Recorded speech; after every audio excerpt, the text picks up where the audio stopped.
This is Real Oregon Lifestyle with Andrea Fay and Jenn Fiddler, two licensed real estate brokers who share their love of all things Oregon. Well, hello, everyone.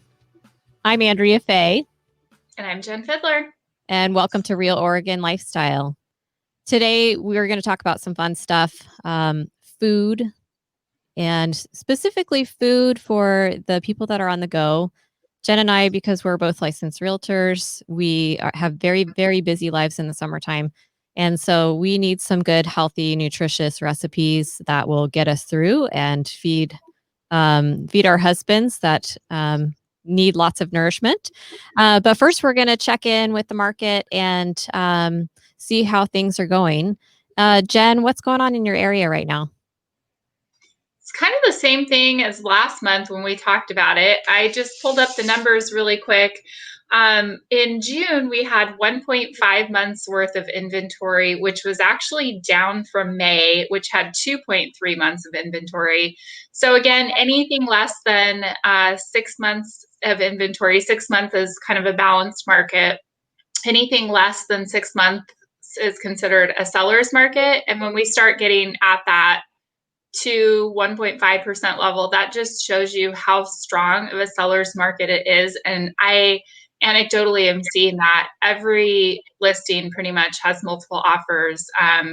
It's very competitive right now, although still a great time to buy. I just had a buyer close on a place last week. They locked at 2.62 on a 30-year fixed. Wow, that's incredible rate.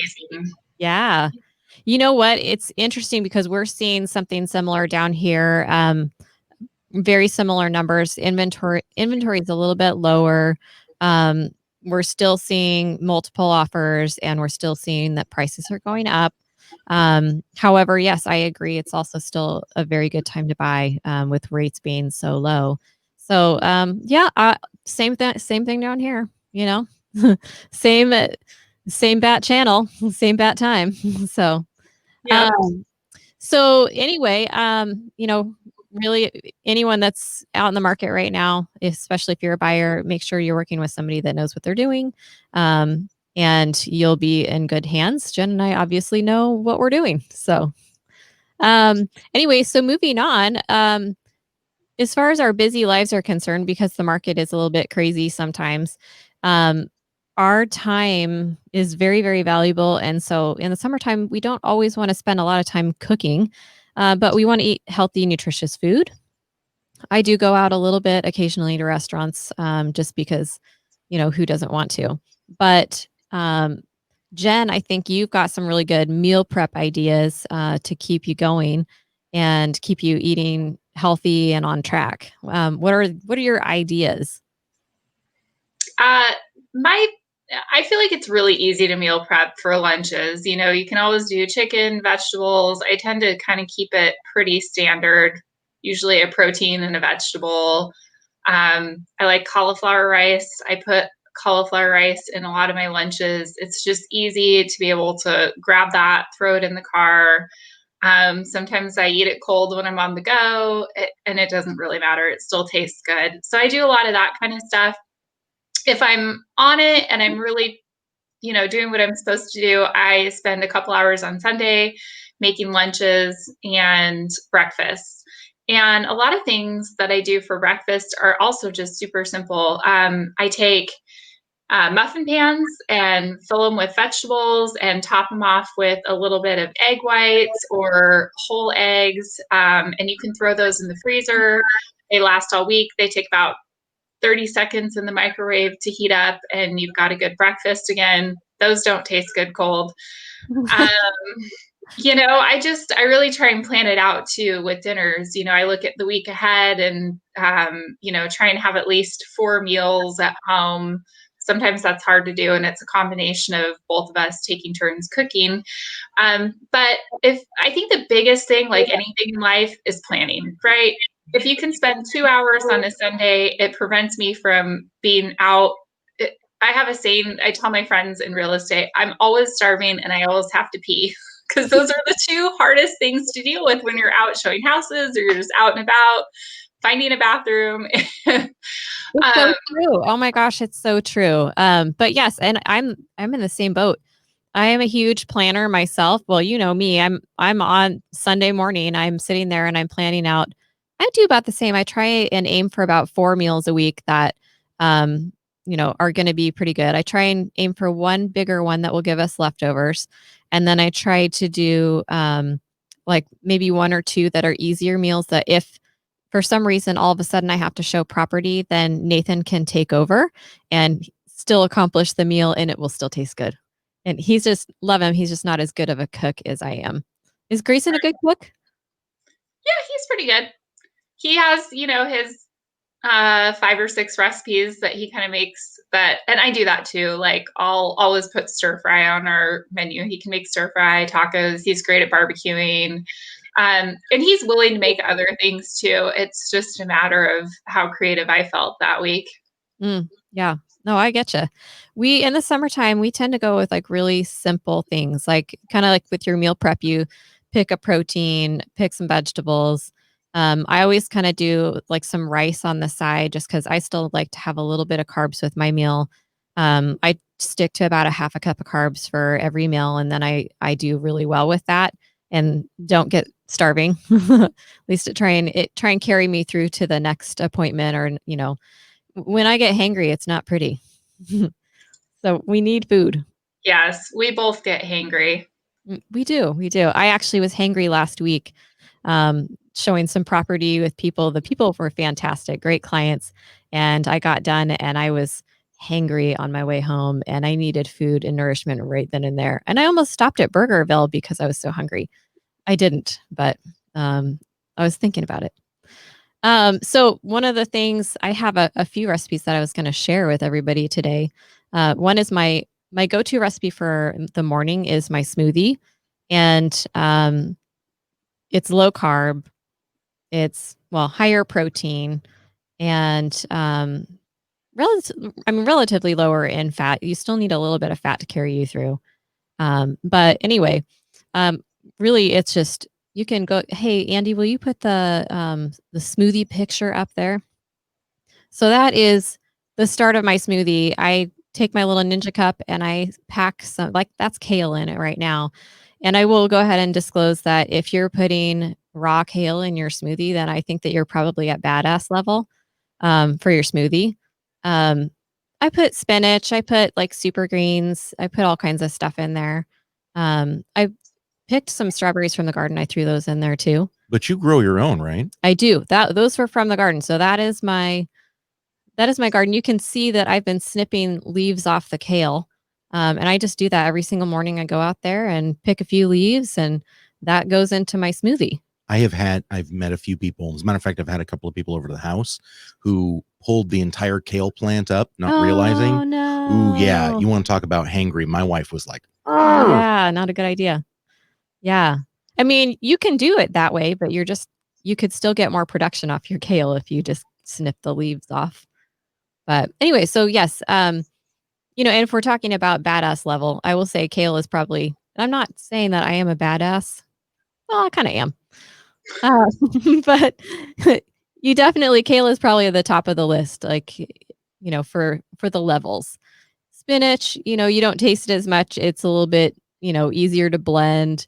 That's probably the easy level to the beginner's level. But, anyways, throw that in there. I throw in a little bit of flaxseed for fiber. I put in a couple tablespoons of, some kinda nut butter. Cashew butter does really well because it's very, very mild, has, very little flavor, and it blends well, and you can add other flavors, like maybe a little bit of fruit, and, the flavors don't change too much. Sometimes I'll put peanut butter in, depends. And then I put some vanilla protein powder. I make my own oat milk and throw that in there too. Blend it all up, and that's my breakfast. The whole thing takes about, maybe 2 minutes to make. Um, Apart from me going and snipping off the kale leaves in the morning, but I enjoy that part. You're so domestic. I love it. Thank you. Well, I have to do the smoothie thing in the morning because I figured out that eating a ton of carbs in the morning doesn't work for me. Um, and so I like to start off my day healthy, and like if I do the smoothie thing in the morning, I've already got one meal under my belt that's healthy.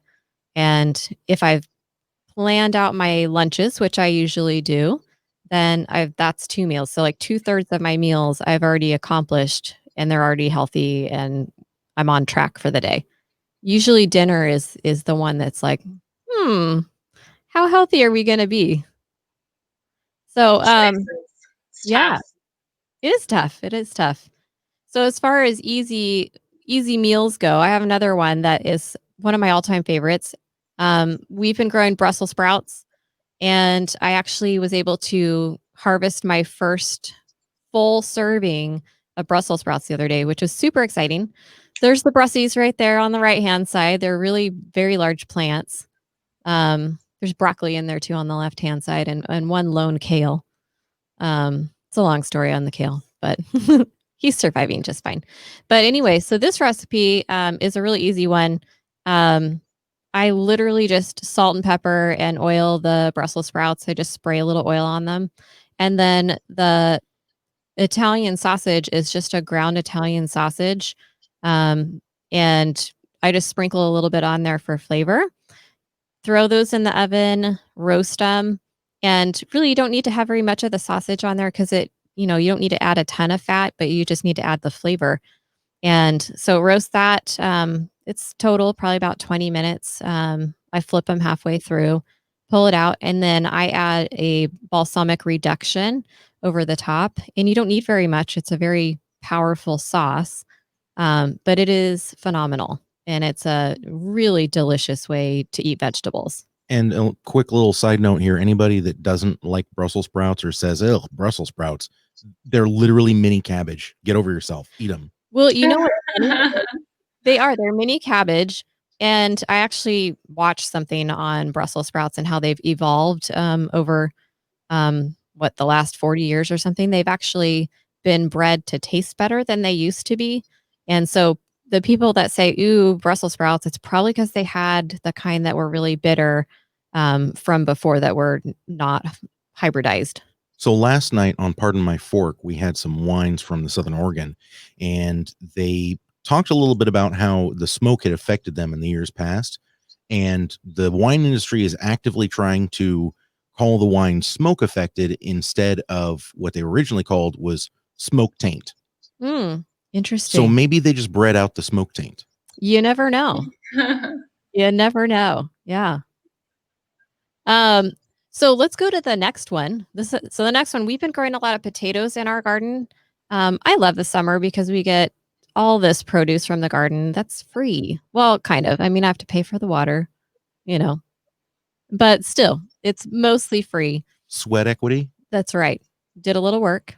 Um, these are Yukon Golds. And I mean, potatoes are awesome. You really can't screw them up. They just grow everywhere.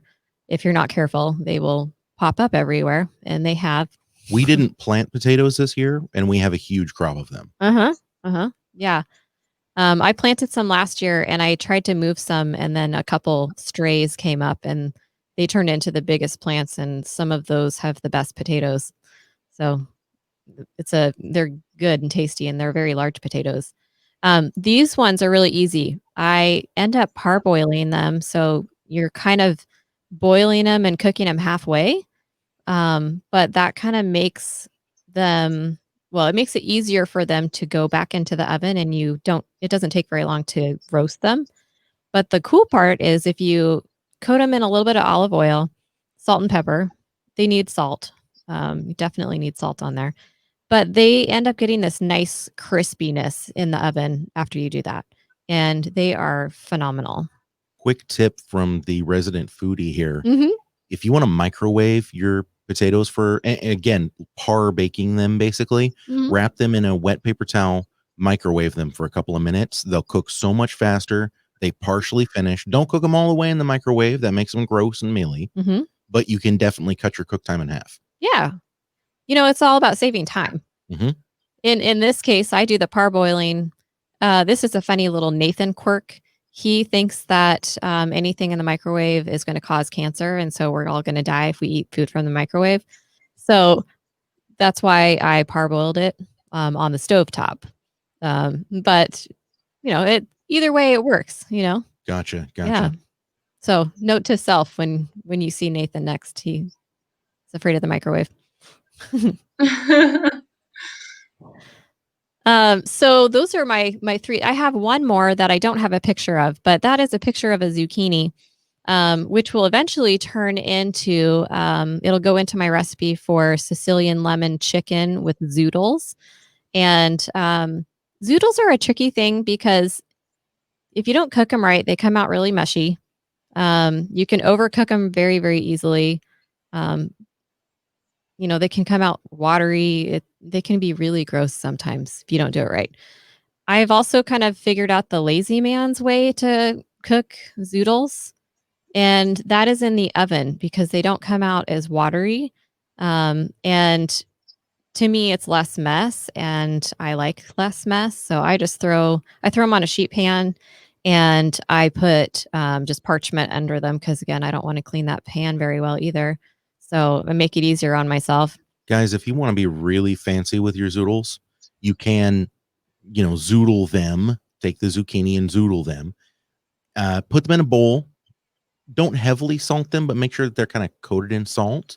Let them sit for several hours. There's going to be a ton of liquid that comes out of them. Mhm. And then just take a dish rag, throw all of those noodles in and wring them out. Mhm. It will firm the zoodles up. It will allow you to actually like really cook them. I still hate them after I do that, but at least they don't fall apart in my plate. Yeah, that's the key is there's several different ways to do it. I always try and wring mine out a little bit too. My lazy man way is throw them in the oven, call it good. Jen, I saw that laugh when I said I still hate them. So I like zucchini. Grayson hates it. I have tried all of the ways to hide the zoodles, like cheese, amazing sauces, all kinds of stuff, and he still just can't do it. So we have a divide in our house because I love it. I could eat it for every meal. The only way I've got him to eat zucchini recently is the air fryer. So who doesn't like something fried, right? And then you can feel like you're dipping it in whatever good sauce. You can dip it in some ranch or something. It does make it a little more tolerable for people who don't like zucchini. Do you bread it? Yeah, a little bit, just slightly. What do you use to bread it? Just like Um, regular breadcrumbs or? yeah, I do egg wash and panko. Oh, okay. Yeah, good old Yeah, panko. So yeah.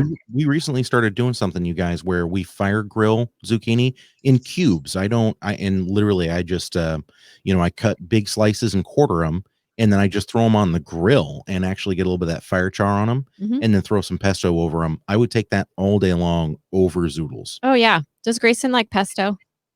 I mean, pesto's amazing. Who doesn't love pesto? Love it. I've got a whole bunch of basil in the garden that is going to be turned into pesto very soon. Nice. Yeah, it's good stuff. I have no problem with zucchini. Nathan really likes it too on the barbecue. And so we'll do that similar thing. We'll just cut up big chunks and put it on the grill and it's delicious. The girls even like it, which, for kids liking vegetables, I think that's a huge win. I'll tell you my favorite way I've had zucchini recently. So, literally, just before this, I was visiting some clients. I have this older couple I sold a house to that I just adore. I call them my Oregon grandparents. So, we get together and visit, and she happened to be making zucchini bread, but it was banana zucchini bread. And instead of making it in a loaf where it kind of doesn't cook all the way in the middle and then you get the burnt ends, she made these cute little muffins, and they were about this big, and they were amazing. And she said she halved the sugar, and so they're somewhat healthy. You could probably add applesauce to them to make them even more healthy, but they were just amazing because I like that one crunchy end where it gets, like maybe two in where it's kind of still crusty on the outside, but you get the effect of having the whole thing. And I never thought about doing a biscuit. It's genius. That is really smart. You know what? And zucchini bread is an amazing thing because you can still feel like you're getting a healthy, you're eating something nutritious, but you're eating dessert at the same time. Yeah, it's a win-win.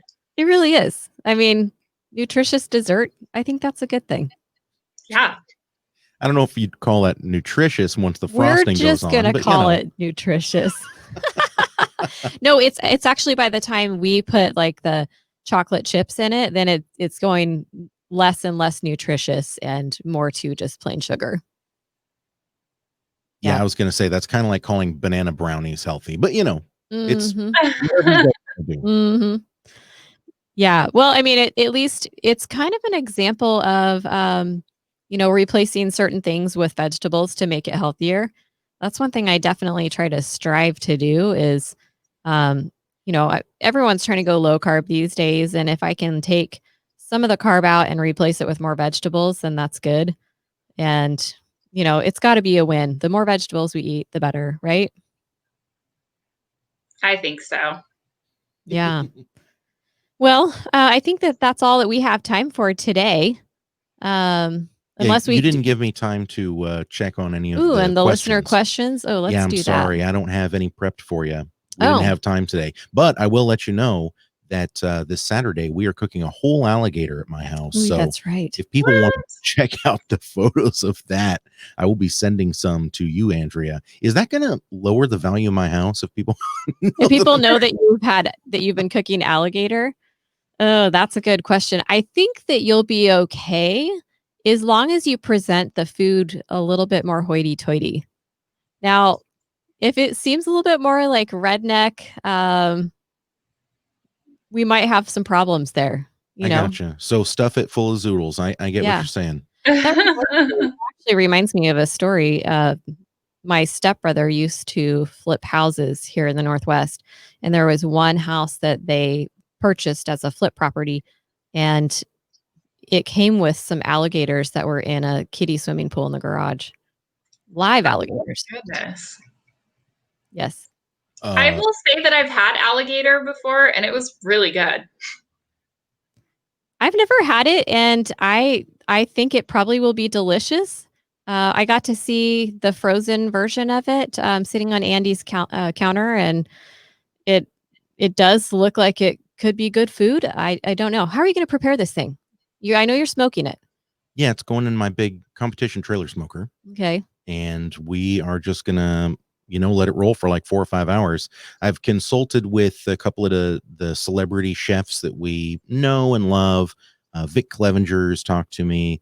The barbecue ninja Craig Verhagen talking to me. Even the little barbecue place here in town that I love, JNC Barbecue in Lebanon, Oregon. They have done alligators at barbecue competitions, and they're going to have their say in it. We also have a, I guess you'd call it, the seasoning sponsor. I've never had that before, but we're being sent some barbecue rub that we're going to be trying on this thing. And we're actually going to have some bottles to give away after the show. So Wow. hopefully people can stay tuned to that. That's awesome. Okay, so you're using a rub on it. You're going to be smoking it. What are you going to pair with the alligator?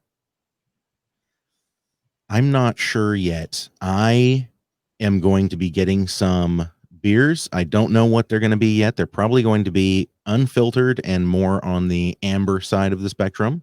It's going to be hot. Think fish, think chicken. So Corianne might be sipping on a little Pinot Gris or Mm-hmm. perhaps some steel barrel fermented Chardonnay. I will probably be doing something like an American amber ale. Mm.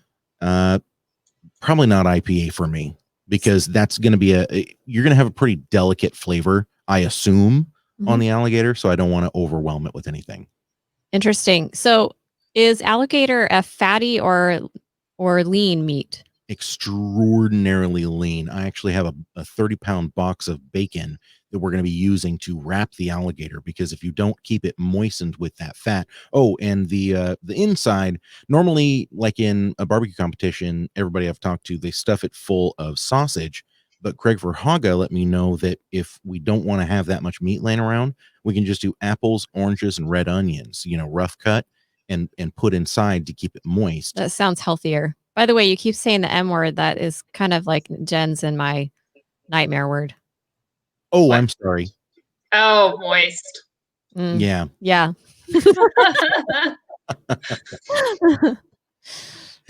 My apologies. To keep it wet inside. Thank you. That's better. Slightly. Is it? Is it? No, but we're gonna have a really good time. As a matter of fact, a friend of mine's gonna be bringing some Eastern Oregon rattlesnakes as well. And then another friend is going to be bringing some venison and elk. We're just going to kind of make it a wild game day, and it's going to be a lot of fun. People are going to be able to check that out over on Pardon My Fork on Facebook. There's going to be tons of video, probably some recording. And I don't know if either you just decided you were going to show up uninvited, you'd probably get to try some. Very I possible. am in. Wait, this is That on sounds Saturday? awesome. It's Saturday.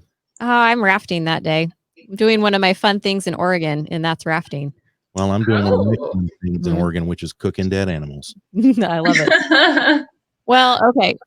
So since we're still talking about this and you're wondering about the value of your house, again, it depends on how you present it. So I hope you played it very, very nicely. Upscale. All right, we're going to do that. I'm going to find the biggest turkey platter I have.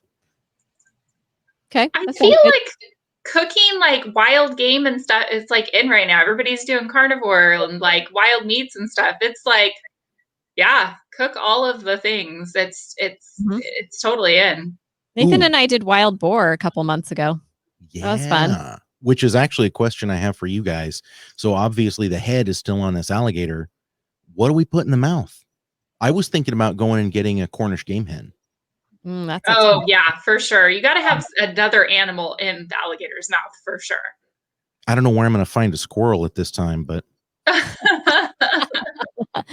Yeah. Okay. So I was thinking you were going to be plating it and putting a little rosemary on the sides, but I think we're going a different direction with this. I'm just saying, if you're going to be cooking a beast, you need to give it its due, right? I agree.